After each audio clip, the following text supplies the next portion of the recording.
الذين كذبوا بآياتنا يمسهم العذاب بما كانوا يفسقون. Sadaqallahu adzim. Ayat ini memberitahu ataupun menguraikan tentang tugas Rasul sallallahu alaihi wasallam yang diutus oleh Allah Subhanahu wa taala. Karena orang-orang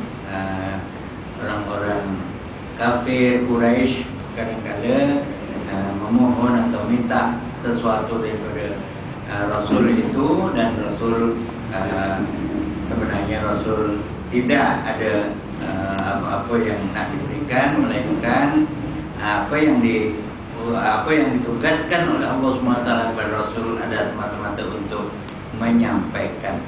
Misalnya, wa ma nursilul mursalin illa mubasysyirin wa mundzirin. Tiadalah kami utus para rasul daripada zaman Adam alaihissalam. Itu rasul yang pertama yang diutus untuk menyampaikan apa yang disuruh sampai kepada Allah, apa yang disuruh sampai oleh Allah SWT kepada manusia, sehingga kepada akhir sekalian Rasul yaitu Muhammad SAW. Maka tugas yang diberikan kepada para Rasul itu ialah untuk mubasyirin. Yang pertama, mubasyirin artinya memberi kabar gembira, menggembirakan, memberi kabar gembira kepada mereka-mereka yang memang taat kepada Allah SWT. Jadi kabar gembiranya itu yaitulah surga ataupun kebahagiaan di akhirat kepada orang yang mutaat. Wa munzirin, yang kedua adalah untuk munzirin, untuk memberi ancaman. Ancaman ataupun dikatakan memberikan suatu kabar tentang kedukcitaan apabila mereka tidak mau mematuhi perintah Allah Subhanahu wa taala. Jadi tugas para rasul ini yang pertama adalah untuk menggembirakan atau memberi kabar gembira kepada manusia. Maka apa yang dibawa oleh rasul itu merupakan perintah dan tegak. Jadi mana-mana yang diperintahkan oleh Allah SWT, yang disampaikan oleh para rasul itu adalah untuk menjadikan manusia mendapat kebahagiaan di akhirat ataupun mendapat supaya mendapat mendapat surga apabila mereka telah mati nanti.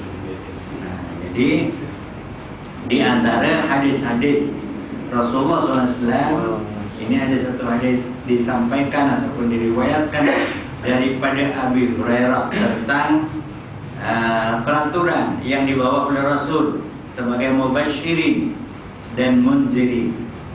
Jadi Rasul memberikan mubasyirin kepada mereka yang mau mematuhinya dan membawakan munzirin ataupun ancaman kepada mereka yang tidak mau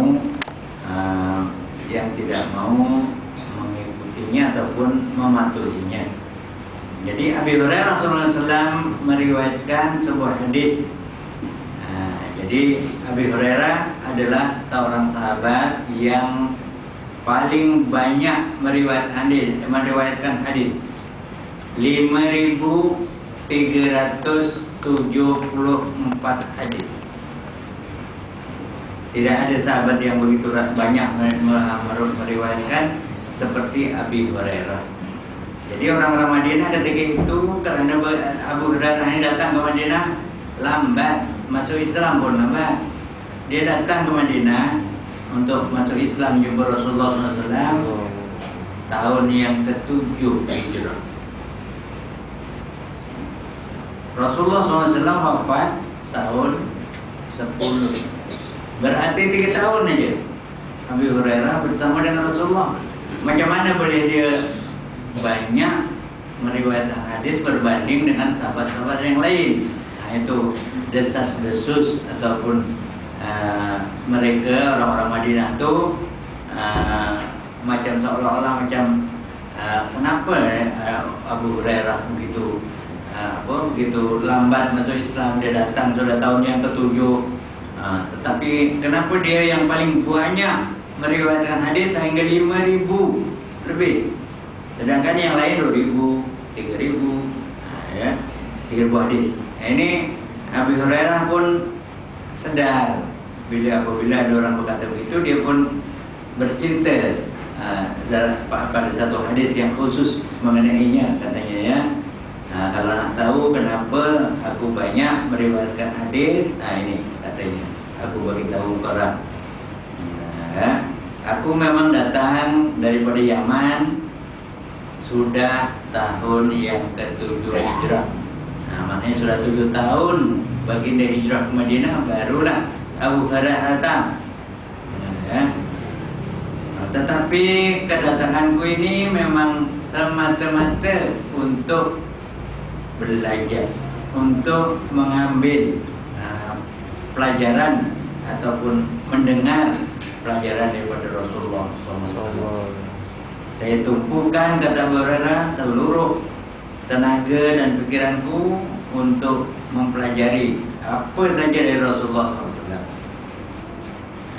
Kenapa orang-orang Madinah, orang-orang Muhajirin yang bersama-sama Nabi daripada Mekah kurang meriwayatkan hadis, tak banyak seperti saya, katanya. Apa yang aku perhatikan, orang-orang Madinah ini, mereka masing-masing selain daripada belajar dengan Rasulullah bersama-sama saya, dia ada tugas khas, yaitu menjaga tanah-tanah mereka. Kerana mereka orang Madinah ada tanah, dia menanam-nanam, mengusahakan tanah itu, bertani, menanam kurma dan sebagainya. Jadi mereka, di samping mereka belajar kepada Rasulullah, mereka mengusahakan tanah mereka. Jadi masa untuk menumpukan sesuatu yang khusus itu, mereka dengar dari Rasulullah dan mereka tahu.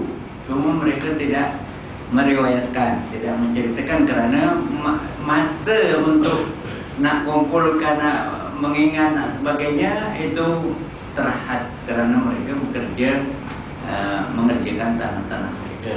Itu orang Madinah yang dikatakan orang Ansor yang menolong baginda ketika baginda hijrah. Sedangkan orang yang sama dengan baginda datang hijrah itu, kebanyakan mereka tidak membawa harta dari Mekah. Harta mereka ditinggalkan bila hijrah ke Madinah. Mereka hanya bawa duit, bawa apa-apa sedikit yang boleh. Sampai di Madinah, dia gunakan uangnya untuk modal berniaga. Jadi mereka selain daripada sama-sama mendengar baginda Rasulullah mengajar, mereka itu sibuk dengan perniagaan, sibuk di pasar ataupun di berikan untuk mencari kehidupan. Sedangkan saya, kata Abu Hurairah, saya tidak ada kerja lain. Setiap hari, saya sentiasa bersama Rasulullah SAW. Dan kata Rasulullah, kata Abu Hurairah, saya teringat suatu hari baginda SAW telah menyatakan kepada kami pun sedang belajar, katanya, siapa yang ingin supaya pelajarannya ataupun apa yang dia dengar itu dia dapat ingat, katanya, bentangkan kain di depan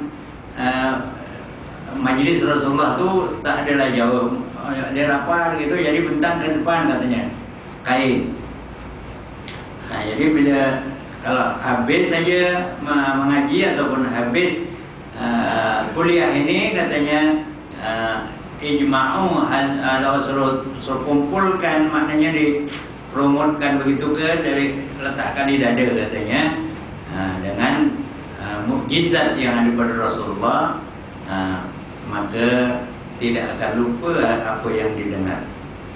Jadi aku pun, kata Abu Hurairah, aku pun buat demikian. Aku bukakan serban aku terbentangkan di depan Rasulullah mengaji, depan Rasulullah menyampaikan majlis ilmu itu. Habis saja dia pun promotkan serban itu, dia letakkan di dada, seperti mana yang Rasul katakan. Dan katanya mulai saat itu aku tidak lupa walaupun sepatah apa yang diajar oleh Rasulullah SAW. Itu mukjizat Rasulullah. Kalau tidak Rasul, kalau saya yang mengajar dia bertentanglah, tak ada apa kesan, pasal apa tak ada mukjizat. Rasulullah ada mukjizat. Jadi mukjizat dia tu yang menjadikan yang menyebabkan boleh jadi begitu. Lagipun kata Rasulullah, aku teringat dua ayat katanya yang dibacakan oleh Rasulullah, yaitu alladzina yaktumuna ma anzalallahu alladzina yaktumuna ma anzalna minal bayyinati wal huda. Siapa-siapa yang menyembunyikan, yang tak mau menyatakan apa-apa yang dia dapat daripada bayyinat, daripada keterangan-keterangan yang diterangkan oleh Rasul, dan huda dan hidayah yang diberikan oleh Allah SWT, sama ada daripada ayat Quran maupun daripada hadis Rasulullah SAW, dia tidak mau memperkatakan kepada orang lain, wayal anu apa, ulaika laknatullah, ulaika yal'anuhumullahu wa yal'anuhumul la'inun. Yang saya baca tadi dalam sembahyang kita tadi. Siapa yang menyembunyikan apa yang dari Allah, tidak mau memperkatakan, maka dia akan mendapat laknat dari Allah SWT dan daripada orang-orang yang boleh melaknat. Jadi takut kena laknat itulah, maka aku sampaikan apa juga yang aku dapat dari Rasulullah. Kalau tidak, jadinya saya nak belajar untuk saya sendiri, kata Abu Hurairah. Bila ada ayat macam itu, saya pun takut. Saya saya takut nak menyembunyikan ataupun nak tidak menyiarkan atau tidak memberikan kepada publik, kepada orang ramai. Itu kata Abu Hurairah. Jadi dengan itu termasyhurlah dia sebagai seorang sahabat yang paling banyak meriwayatkan hadis. Di antara hadis yang diriwayatkan ini yang kena-mengena dengan ilmu akhlak ataupun ilmu pembentukan pribadi yang diajarkan oleh Rasulullah SAW sebagai seorang mubasyirin wa munzirin. Rasul sebagai Rasul, sebagai utusan Allah SWT yang mempunyai peranan untuk memberi kabar gembira bagi orang yang mau taat. Kata Abu Hurairah bahawa Rasulullah SAW bersabda, hakul muslim alal muslim khonsul.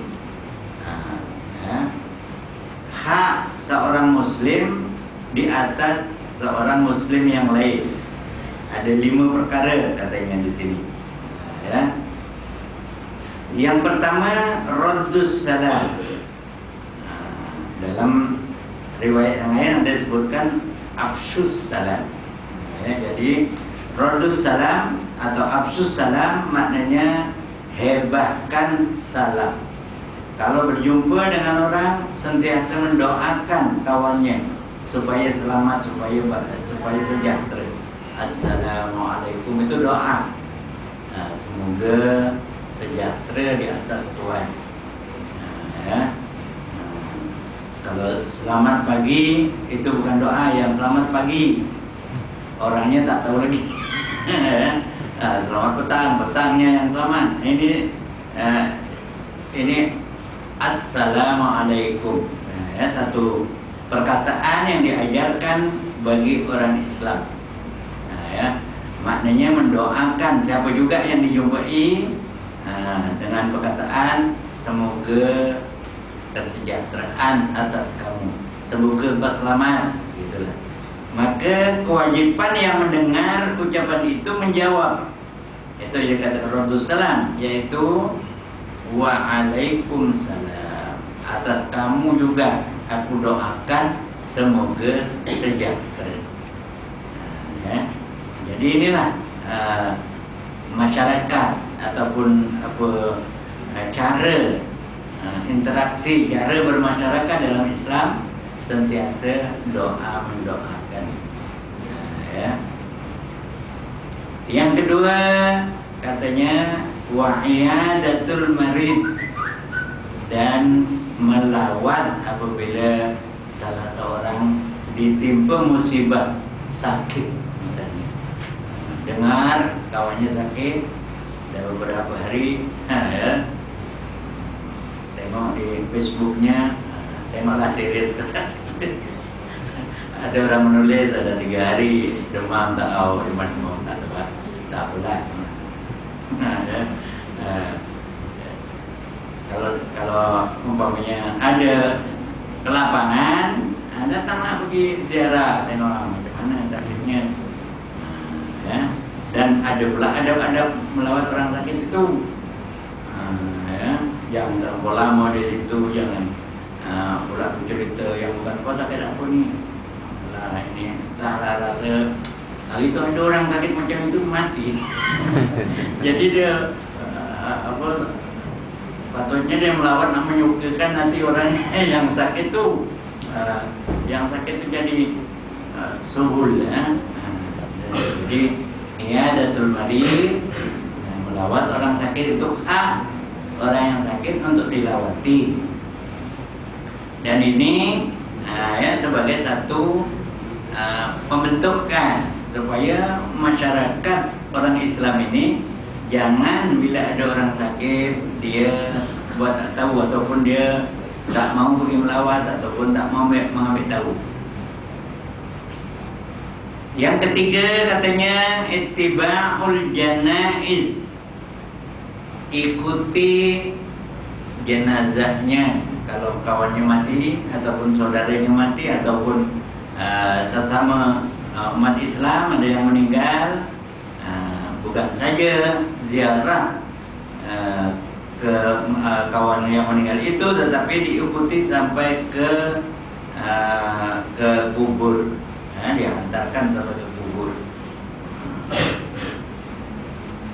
Kemudian wa ijabatud dakwah, dan memperkenankan jemputannya. Tengoklah jemputan untuk apa. Biasanya jemputan ini untuk kenduri, ya, sama ada kenduri kesyukuran, kenduri kenduri kawin, kenduri apa ini. Jemputan maknanya mengharap supaya datang orang yang dijemput itu. Wa tashmitul atish, dan memberi tasmid. Tasmid ini maknanya memberi satu doa penghormatan kepada orang yang bersim. Itu pun sekiranya orang yang bersim itu mengucap alhamdulillah.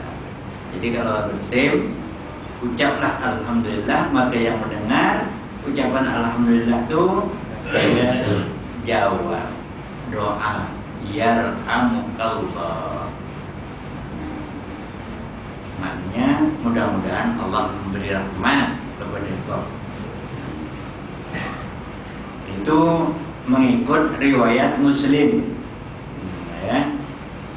Kemudian ada riwayat lain kata hakul muslim al muslim sittun, 6 pula katanya. Pertamanya iza laqitahu fasallim alaih, yang pertama perlu jumpa bagilah salam. Itulah tadi tujuannya. Bagi salam itu artinya mendoakan orang yang dijumpai ataupun saudara yang dijumpai sesama Islam itu supaya sejahtera. Iza da'aka fa'ajibhu, kalau dia jemput kau datanglah, tak jemput tak payah datang. Ya, kalau tak dijemput tu maknanya orang tu tak nak kita datanglah. Barangkali. Wa iza da'aka fa'ajibhu. Kedua, ya. Yang ketiga idza tansahaka wa ansah lahu. Itu yang tadi tidak disebut dalam riwayat yang pertama tadi. Apabila dia meminta sesuatu nasihat ataupun meminta sesuatu atau bertanya sesuatu perkara, fa ansah lahu, maka bagilah nasihat. Ya. Kalau orang ataupun sesama Islam dia datang minta nasihat ataupun dia minta apa-apa pengajaran, maka tugas dia atau hak seorang Muslim dia mendapatkan nasihat dari kawannya, maka dia berhak menerima nasihat daripada kawannya itu. Wa iza atasa fahamidallah fasammithu. Apabila dia bersim dan dia mengucap alhamdulillah fahamidallah fasammithu, hendaklah dijawab dengan syamit tadi, itu doa yarhamukallah. Yang keberapa tadi itu? Yang pertama, idza laqitu fasallim, wa idza da'aka fastajib, wa idza sahaka fansalahu, wa idza atasa fasamithu, wa idza marida fa'udhu. Apabila dia sakit, maka hendaklah engkau melawat. Bila kita dah melawat, bagi tahu kawan-kawan yang lain, si bulan sakit, nampaknya serius. Kalau serius lah. Wa iza mata fattabi'hu, kalau dia mati ataupun meninggal dunia, hendaklah ikuti jenazahnya sampai ke kubur. Itu riwayat Muslim, yang diriwayatkan oleh Abi Hurairah. Jadi itulah sebagai pendahuluan untuk menyangkut tentang ayat yang mengatakan Allah itu mubasyirin wa munzirin. Sebenarnya bukan ini saja, ini di antara perkara-perkara yang dibawa oleh Rasul, yang lebih banyak lagi perkara yang berkaitan dengan kehidupan, perkara yang berkaitan dengan syariat, perkara yang berkaitan dengan hukum akam, perkara yang berkaitan dengan amal ibadat. Semuanya adalah berbentuk sama, ada untuk memberi kabar gembira ataupun memberi kabar duka cita, memberi kabar gembira kepada orang yang beriman, orang yang taat, dan memberi kabar sebaliknya kepada orang yang tidak mau taat. Dan faman amana, dalam ayat tadi, faman amana wa aslaha fala khaufun alaihim wala hum yahzanun. Barang siapa yang beriman, ini fi'il madhi yang telah beriman, maknanya apa saja yang dibawa oleh Rasul dia ambil, dia beriman kepadanya. Maknanya beriman itu bukan saja percaya, tetapi beriman itu mestilah memenuhi 3 syarat atau 3 faktor. Yang pertama, dia mesti ikrar pada lidahnya. Maknanya dia ikrar tu dia menyatakan bahawa dia yakin tentang apa yang dinyatakan oleh Rasul itu. Yang kedua, mestilah dia tasdik, dalam hatinya percaya, yakin, tidak ada sedikit pun keraguan bahawa Rasulullah menyampaikan apa yang disampaikan itu kesemuanya adalah wahyu dari Allah Subhanahu Wa Taala. Karena Allah telah menyatakan dalam Al-Quran, wa ma yantiqu anil hawa in huwa illa wahyu yuha. Rasulullah itu bukanlah bercakap mengikut kemauan sendiri saja, tetapi dia adalah wahyu. Apa yang diperkatakan oleh baginda itu adalah wahyu dari Allah Subhanahu Wa Taala. Jadi itu apa yang beriman, yang sudah beriman, wa aslaha. Wa aslaha itu artinya beramal saleh. Dia percaya kemudian dia beramal saleh, dia melakukan apa-apa yang baik yang datang dari Rasul, semuanya baik. Jadi apabila dia beriman dan dia lakukan apa yang diperkatakan itu, maka la khaufun alaihim wa la hum yahzanun. Mereka tidak akan merasa takut dan tidak akan berduka cita nanti di akhirat, akan menerima balasan dan sebagainya. Bahkan sepatutnya inilah yang dinamakan kabar gembira. Nah, jadi kalau dia sudah beriman dan dilaksanakan, pelaksanaan itu merupakan amal soleh. Dalam kebanyakan ayat-ayat Quran memang apabila disebut amanu wa amilus sholihat, ya, orang beriman itu ialah orang yang beramal soleh. Jadi kalau tidak beramal soleh, tidak baik amalannya, tidak baik perbuatannya, bukanlah sifat orang yang beriman. Uraiannya, Allah menerangkan tentang tugas-tugas Rasul.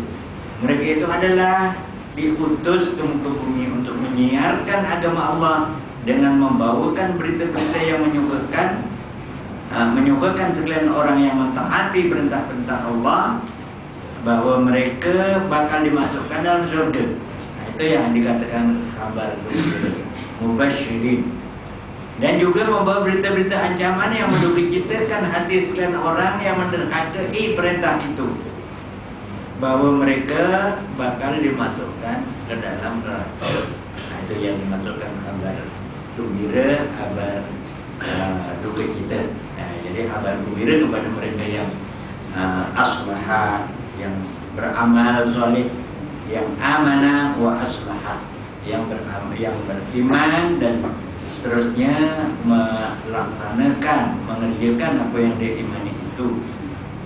Ya, maka barang siapa yang beriman dan beramal soleh yang ditujukan semata-mata kerana Allah, nescaya dia tidak akan merasakan ketakutan seperti yang dirasakan oleh orang-orang kafir yang tidak mau patuh.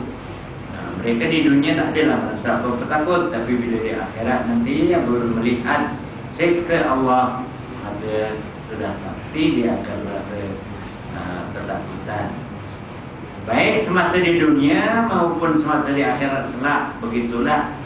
Begitu pula dia tidak akan berduka cita kalau dia tak akan ditimpa kemalangan kerana kesabaran dan ketabahannya dalam mengalami kemalangan tersebut.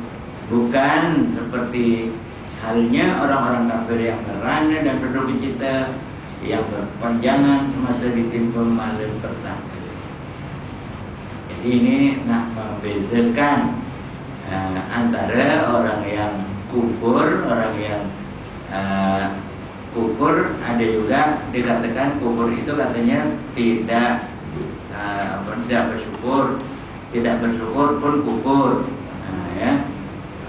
Jadi apabila diberi nikmat oleh Allah SWT, diberi nikmat dengan berbagai-bagai pada dirinya, ya, Allah menjadikan dirinya boleh memandang, boleh mendengar, boleh segala-galanya. Itu adalah untuk digunakan segala nikmat itu untuk mentaati Allah dan Rasulnya. Ayat yang ke-49, walladzina kadzdzabu biayatina yamassuhumul azab. Dan mereka yang mendustakan keterangan-keterangan kami telah mereka terkena siksa oleh perbuatan mereka. Ya, yamassuhumul azabu bima kanu yafsukun, akibat daripada perbuatan mereka yang fasik. Fasik artinya jahat. Dia jahat tu maksudnya berdosa, perbuatan dosa. Disebut di sini mendustakan. Berbagai-bagai perkataan mendustakan itu penafsirannya sama ada. Mendustakan itu artinya tidak mau percaya pun mendustakan, ataupun dia percaya tapi tak mau lakukan pun dianggap sebagai mendustakan juga. Ya. Ataupun dia menukarkan dengan yang lain, pun mendustakan. Walaupun katanya saya yakin, saya percaya bahawa hukum-hukum Allah dalam Quran itu semuanya bagus, cuma kita belum dapat melaksanakan. Walaupun dia percaya tentang bagusnya, tentang baiknya, tapi oleh kerana dia tak dapat melaksanakan, itu juga dianggap sebagai kadzabu, sebagai mendustakan. mendustakan Al-Quran, mendustakan ayat Allah. Kadzabu bi ayatina, mereka yang mendustakan ayat-ayat kami. Ya. Mendustakan itu bukan semata-mata dia tak percaya, karena dia percaya, dia yakin bahawa Islam memang baik, tapi dia tak mau. Jadi mereka yang tidak mendustakan itu dipanggil mereka yang beriman. Macam 1 April apa yang kita dengar, Brunei akan bermulalah undang-undang baru pelaksanaan syariat Islam, hudud dan qisas. Kalau dia jumpa perempuan-perempuan yang tidak menutup aurat, perempuan Islam akan ditangkap, didenda. Hanya menutup aurat bukannya tertentu orang. Kalau katanya kalau orang kalau dia misalnya bekerja, katalah kita ambil bekerja dengan satu syarikat. Kalau syarikat itu menentukan tentang uniform, tentang pakaian seragam dia, kalau dia nak bekerja, dia mesti patuh. Termasuklah macam pramugari misalnya. Kalau digariskan satu cara pakaian yang sopan, yang baik untuk orang perempuan-perempuan yang menjadi pramugari itu, yang pramugarinya itu alhamdulillah dah baguslah. Tak dipakai shawl pendek. Kalau macam dulu zaman penjajah, kita barangkali nampak gambar mereka pakai shawl pendek, polis dia pakaikan shawl pendek. Dia pakai walaupun dia tahu itu salah dalam Islam. Tapi pada dia kerja, kalau tak buat begitu dia tak dapat duit. Tak ada duitnya kan. Dia itulah uniformnya, dia ikut. Begitu juga kalau apa bangsa pun, kalau umatnya ditentukan cara pakaiannya yang sopan begini dia akan ikut. Jadi bagi orang Islam di Brunei yang mendedahkan aurat ataupun tidak menutup aurat, ada satu peraturan atau undang-undang yang boleh menangkap dan menuduh mereka. Dan di masa yang sama dia boleh membuat satu garis pandu untuk pakaian orang-orang yang bukan Islam sebagai undang-undang negara. Kalau sudah menjadi undang-undang negara, maka siapa juga yang duduk di negara itu, dia mestilah mematuhi undang-undang tersebut. Macam topik rider naik motosikal di negeri kita, kena pakai topik rider. Kalau tidak ditangkap, satu kesalahan dijik boleh kalau tidak dijil pun disaman. Tapi di negeri ada negeri yang tak ada jadi apa-apa, pakai topik rider pun tak ada siapa yang tak, kerana tidak dibuat peraturan di negeri itu untuk pakai topik rider. Jadi apa juga yang dijadikan peraturan dalam satu institusi itu memang akan dipatuhi sekiranya pihak pemerintah mengambil inisiatif untuk menjalankan puasa. Macam baru ni dengan ceritanya Kasim Ahmad ditangkap. Itu satu puasa undang-undang yang ada pada pejabat agama ataupun pada pada pihak berkuasa agama untuk menangkap atau membicarakan orang yang menolak hadis. Kerana itu satu kesalahan besar, kerana hadis itu adalah apa saja yang datang dari Rasul. Kalau dia tak mau menerimanya, berarti dia tidak menerima Rasul, tidak mengiktiraf Muhammad sebagai Rasul. Jadi oleh kerana negara ini Islam sebagai agama resminya, maka bagi orang Islam kenalah dia patuh pada undang-undangnya. Tapi sayangnya tidak semua undang-undang Islam itu dilaksanakan. Mudah-mudahan apa yang akan berlaku di Brunei akan dapat diluaskan ataupun akan meluas ke negara kita, insyaAllah. Ya, kita doakan mudah-mudahan mereka yang masih enggan, tapi menjadi tugas kepada rakyat jelata, kepada orang ramai yang menyadari tentang Islam, menjadi tugas mereka memperjuangkan supaya peraturan Islam itu dilaksanakan. Karena Islam itu bukan suatu budaya ataupun satu peraturan yang tak kena mengenai dengan kehidupan. Islam itu adalah way of life ataupun sebagai nizamul hayat, dalam bahasa Arabnya dia adalah peraturan untuk kehidupan. Jadi apa juga yang dilarang oleh Islam adalah dilarang oleh adalah dikuat-kuatkan kepada penganut Islam. Jadi di sini ayat 49 ini tegas. Orang yang mendustakan keterangan Allah dengan tidak mau mempercayainya, ataupun dia percaya tetapi tidak mau melaksanakannya, ataupun ditukar pelaksanaannya dengan perkara yang lain, maka balasannya kelak ialah mendapat siksa. Siksa itu tentunya sesuatu kecelakaan. Ada kalanya siksa itu akan dirasakan di akhirat saja. Ada kalanya kesiksaan itu di dunia pun, di dunia sekali-sekala dirasakan siksaan itu sebagai satu ujian. Berbagai-bagai bencana kadang-kadang berlaku. Mereka yang tidak mau percaya kepada kuasa Allah,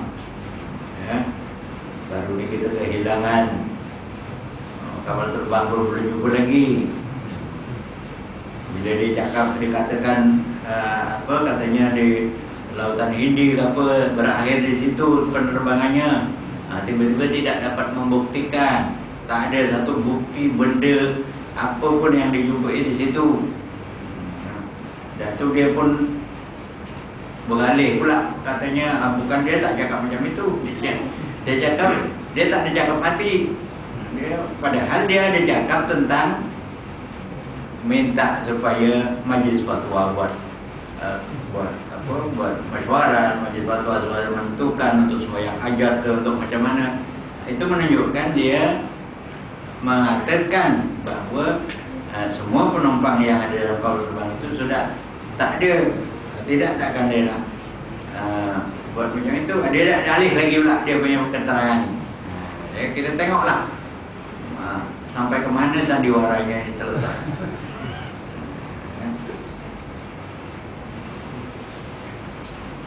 Jadi itu termasuk yang mendustakan agama, ataupun termasuk mereka yang diberi siksa di dunia.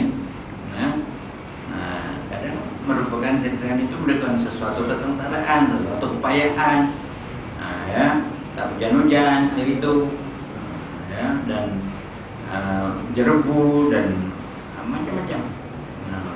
Daripada akhir-akhir ini nampaknya bala bencana banyak, supaya manusia berfikir untuk kembali kepada jalan Allah, di atas apa-apa yang telah diderhakai.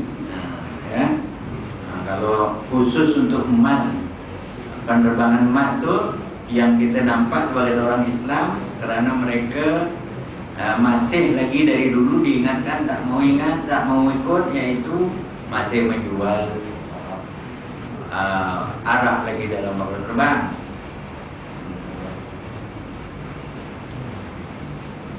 Jadi apa salahnya kalau cuba fikirkan barangkali ini ke sebabnya, lalu diberhentikan. Dia pun jangan jual air Jual pakai batu ke oren ke apa salahnya? Bukan lama orang tuh duduk di situ. Kenapa mesti nak minum air yang dilarang oleh Allah SWT? Kenapa mesti jual? Banyak sangat keuntungnya. Jual selama ini penerbangan, tapi kenapa rugi berbelit-belit? Menunjukkan tak ada untungnya menjual itu, tapi dilakukan juga. Ini suruh dia sedar, tapi tak mau sedar juga.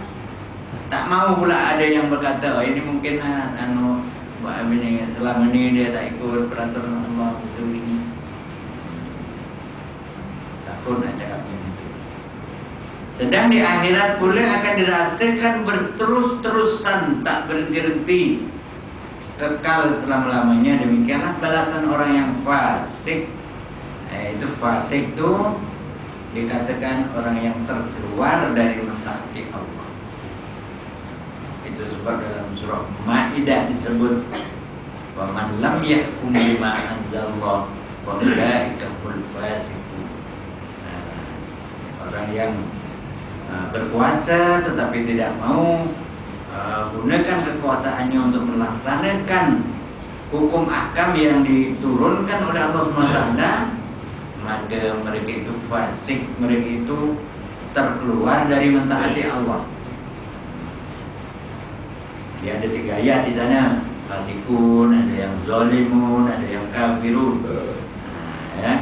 Jadi itulah sebabnya, karena mereka mengingkari ayat Allah Subhanahu wa taala, tidak mau melaksanakan apa yang datang dari Allah. Terusnya ayat yang ke-50, qul la aqulu lakum indi khazainullah. Ini orang-orang Quraisy, orang-orang kafir di Mekah, selalu saja dia minta kepada Rasulullah supaya minta itu dan minta ini, maka Allah memberi satu jawaban ataupun mengajarkan baginda supaya menjawab. Qul, katakan kepada mereka, la aqulu lakum indi khazainullah. Aku tidak pernah mengatakan kepada kamu bahawa perbendaharaan Allah itu ada pada aku. Aku manusia seperti kamu. Ya, jadi apa yang kamu kehendaki ada pada Allah Subhanahu wa taala. Wala a'lamul ghaib, dan aku tidak pula mengetahui perkara-perkara yang gaib, kecuali diberi tahu oleh Allah melalui melalui wahyu. Perkara-perkara yang gaib, yaitu perkara-perkara yang akan datang, perkara akhirat, perkara tak ada yang tahu kecuali ya, dia kata aku tak tahu benda yang gaib kecuali apa yang diberitahu oleh Allah Subhanahu wa taala. La aqulu lakum inni malak wa la aqulu lakum inni malak, dan aku pun tak pernah mengatakan kepada kamu bahawa aku ni sama dengan para malaikat yang boleh tahu apa-apa. Malaikat memang dia sifatnya berbeza dengan manusia. In attabi'u illa ma yuha ilayya. Apa yang aku boleh perkatakan kepada kamu, apa yang aku boleh buat, ialah perkara-perkara yang semata-mata aku mengikut apa yang diwahyukan oleh Allah Subhanahu wa taala kepada aku. Itu yang diperintahkan Muhammad supaya menjawab mereka, dengan mereka yang berkata itu dan ini, menjawab seperti mana yang disebut dalam ayat ini. Qul hal yastawil a'ma wal basir. Adakah sama orang yang buta dengan orang yang melihat? Orang buta dengan orang melihat. Orang beriman dengan orang kufur. Orang yang patuh dengan orang yang tak patuh. Orang yang tahu dan orang yang tak tahu. Hal yastawil a'ma wal basir, hal yastawil adakah sama makna yastawi itu? Adakah sama orang yang buta dengan orang yang mendengar? Adakah sama tu maksudnya? Adakah orang yang buta itu boleh melihat? Tentulah tak boleh. Sama dengan orang yang bodoh. Hal yastawi alladzina ya'lamuna wal ladzina la ya'lamun.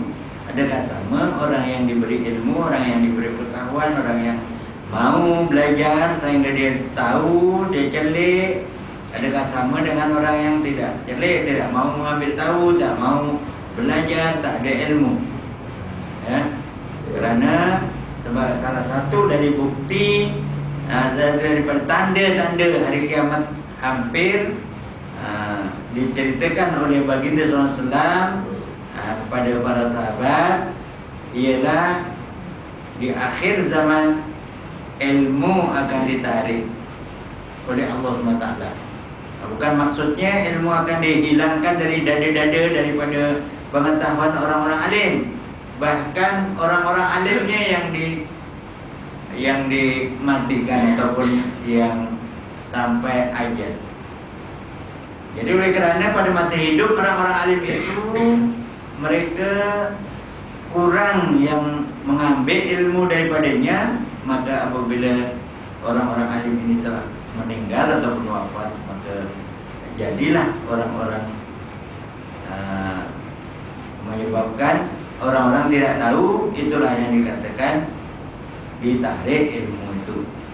Dan juga dikatakan ditarik ilmu itu dengan cara Allah SWT, mereka ataupun orang yang belajar, orang yang tahu itu tak mau mengamalkan pun begitu juga. Jadi ada banyak sebab-sebab mengapa ilmu lama kelamaan ilmu ini habis ataupun tak ada lagi pada manusia. Ya. Jadi Allah sudah menyatakan adakah sama orang yang berilmu dengan orang yang tak berilmu, orang yang melihat dengan orang, sama bezanya dengan orang yang buta dengan orang yang melihat. Afala yatafakkarun, tidakkah engkau berfikir, tidakkah engkau gunakan otak, begitulah. Afala tatafakkarun, tidakkah engkau memikirkannya tentang perbezaan orang yang buta dengan orang yang melihat, orang yang berilmu dengan orang yang tidak berilmu. Tapi ialah manusia di akhir zaman kadang-kadang oleh kerana keperluan-keperluan hidup yang mendesak menyebabkan mereka itu kadang tidak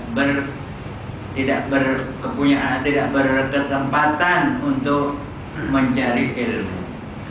Ya. Untuk membaca pun tidak ada masa. Ya, walaupun di kedai-kedai ada buku, banyak ada buku-buku mengenai dengan Islam dijual, tak ada. Kadang-kadang beli tapi tak dibaca. Kerana tak sempat nak baca. Lalu yalah, macam kalau surah, kalau tak kuat surah, kadang-kadang memikirkan macam mana cara orang-orang ni supaya dia tahu, supaya dia alim, supaya dia mengetahui apa yang dia tak tahu. Datangkanlah cikgu ataupun ustaz ataupun siapa-siapa dia datangkan untuk membacakan. Jadi dibacakan, cuma apa yang perlu suruh datang dengar. Itu pun tak mau dengar. Tak begitu minat nak mendengar. Itu yang dikatakan akhir zaman ataupun sebagai tanda untuk kiamat tak lama lagi berlaku ataupun kiamat sudah hampir, ialah ilmu akan diambil balik. Salah satu diambil ilmu itu caranya ialah dengan kurangnya orang-orang yang mau mendalami atau yang mempelajari ilmu. Masing-masing sibuk dengan keperluan-keperluan hidup di dunia atau lain-lain hal. Kita bersyukurlah kerana kita diberi oleh Allah SWT hidayah, diberi oleh Allah SWT telah menggerakkan hati kita untuk kita mencari ilmu, sehingga kita datang ke majlis ilmu. Jadi apa yang disebutkan dalam ayat 50 ini huraiannya ianya sebenarnya menjawab kata orang-orang musyrikin Mekah yang mereka kemukakan kepada Nabi SAW. Ada kalanya mereka berkata, kalau engkau Muhammad, kalau engkau betul-betul engkau Rasul, engkau utusan Allah, cobalah aku mintakan aku kepada Allah agar kehidupan aku menjadi mewah dan senang. Aku disempit ke dalam dosa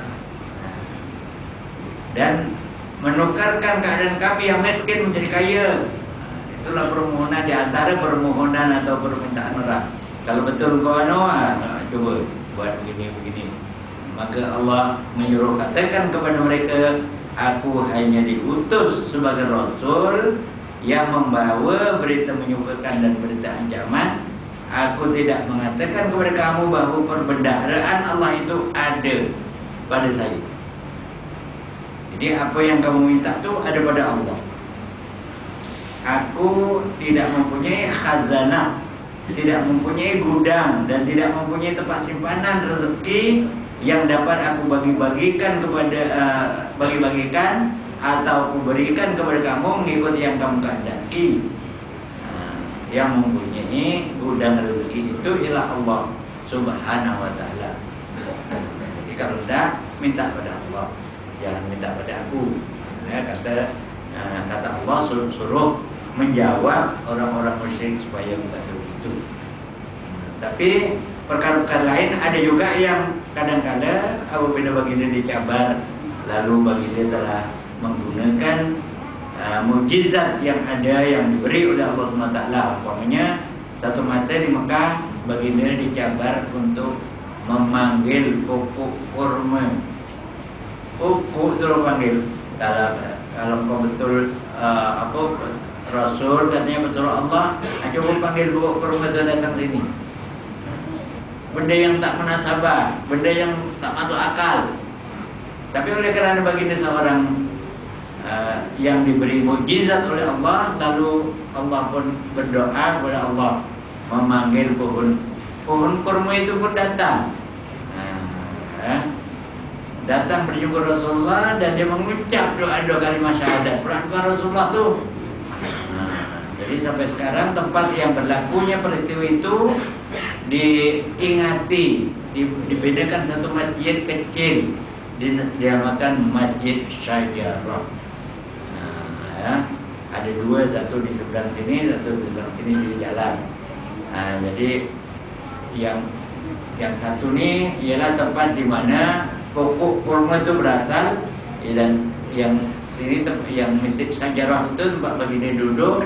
Ketika itu pokok itu daripada masjid yang satu lagi itu jalan menjumpa Rasulullah SAW.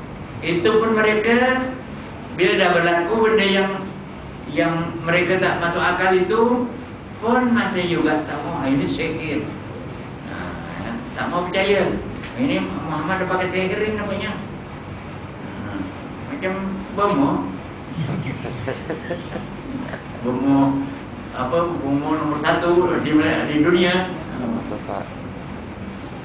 Dia sampai surat khabar di negeri Arab, Al-Arabiyah yang keluar di Mesir, menyebutkan usaha akhir nampaknya orang Malaysia telah mencari kapal terbang hilang dengan menggunakan sihir.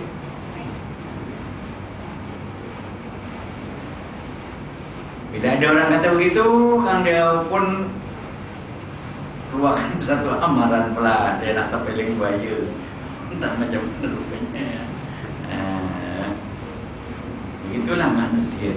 Orang-orang musyrik dia sentiasa berkehendak ke sesuatu dari Rasulullah SAW.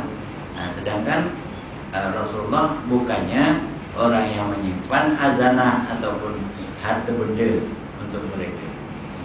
Adapun masanya orang-orang musyrik itu berkata, kabarkanlah kepada kami ya Allah tentang nasib kami di belakang hari. Maknanya ada pula yang minta supaya saya ni macam mana ya Muhammad, keadaan aku akan datang, aku akan jadi senang ke, orang kaya ke. Suruh tengok nasib. Jadi disuruh juga jawab. Katanya, ya Muhammad, kata orang musyrik itu bertanya, bercakap kepada Muhammad tentang nasib kami di belakang hari, supaya senang kami bersedia untuk menyambut nasib baik dan bersedia kalau sekiranya nasibnya buruk.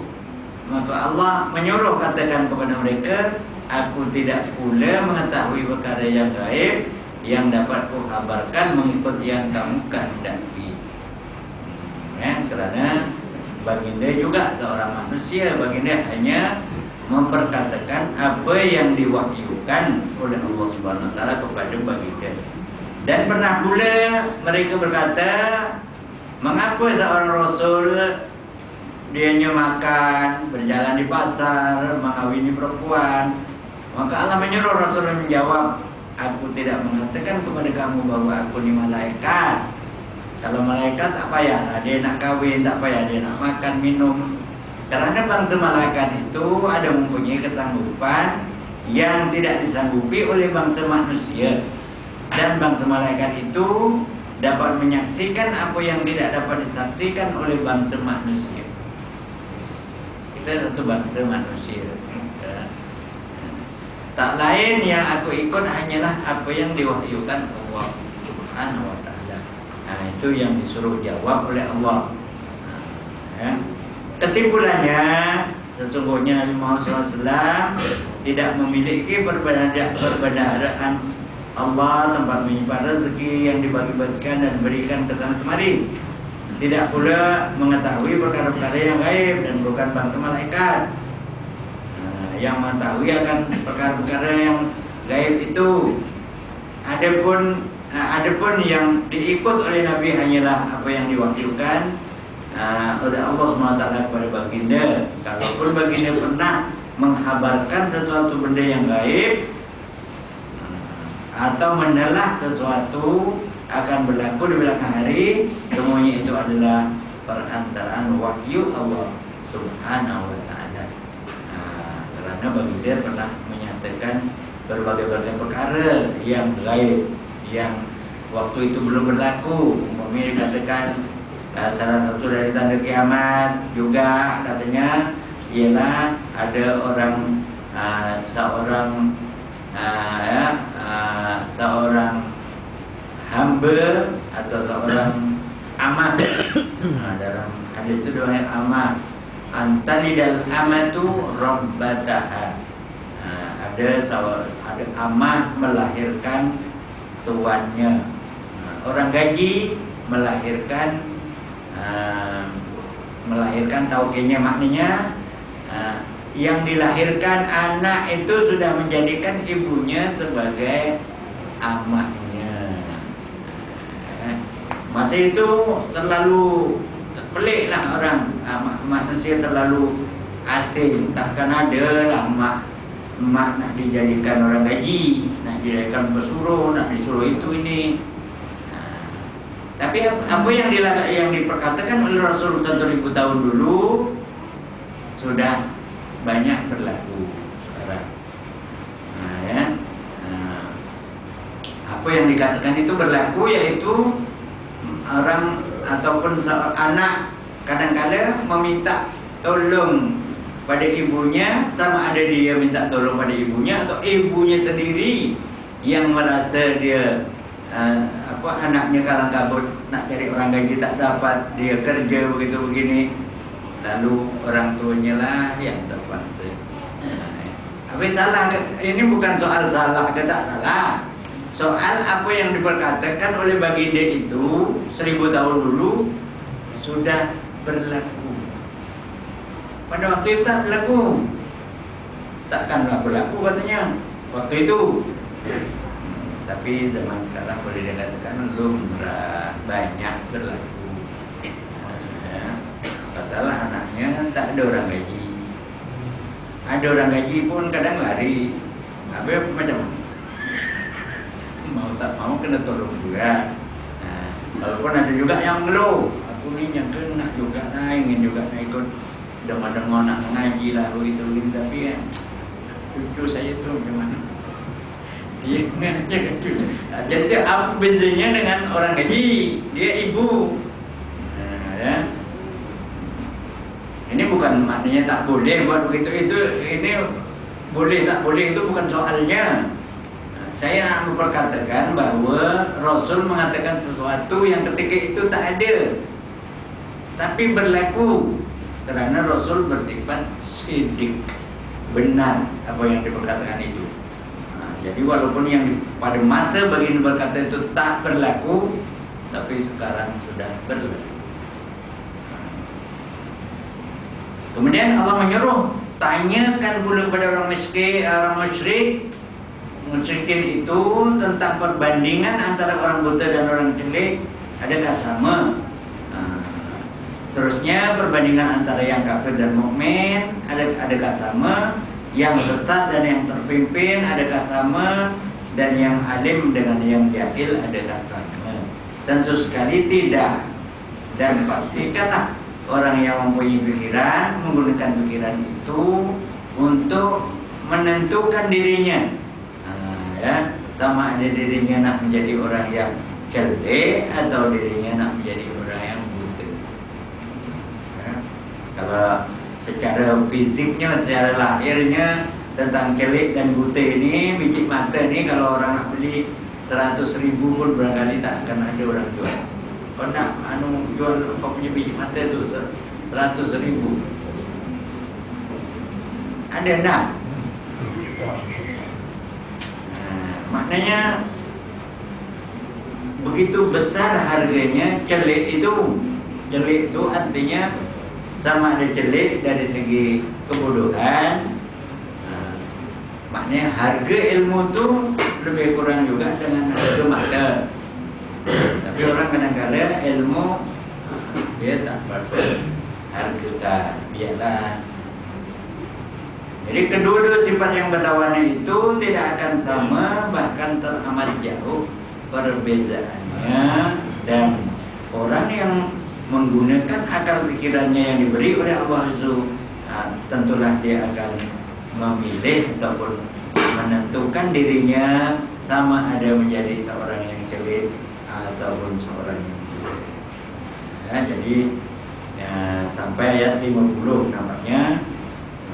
Itulah isi lebih kurang pengajaran yang dapat kita ambil daripada ayat yang kita baca tadi. Mudah-mudahan sedikit banyak dapat membantu kita untuk kita lebih hampir kepada Allah, dan kita paham bahawa Rasul ada membawa kabar gembira dan kabar duka cita. Artinya kabar gembira kepada orang yang taat dan kabar duka cita kepada orang yang tak mau taat, seolah-olah ataupun sama dengan memberi ancaman. Oleh itu hendaklah kita beriman dan melaksanakan apa yang kita imani itu, bukan beriman khusus saja. Ya, wallahu ini kita insyaallah akan sambung lagi masa akan datang. Kita akhiri dengan tasbih dan surah Al-Asr. Subhanallahumma wa bihamdika asyhadu an la ilaha illa anta astaghfiruka wa atubu ilaik. Bismillahirrahmanirrahim. Alhamdulillah insana fi khusr illa alladziina aamanu wa 'amilus shalihaat wa tawassaw bil haqqi wa tawassaw bis sabr. Shadaqallahul 'azim. Wassalamualaikum warahmatullahi wabarakatuh.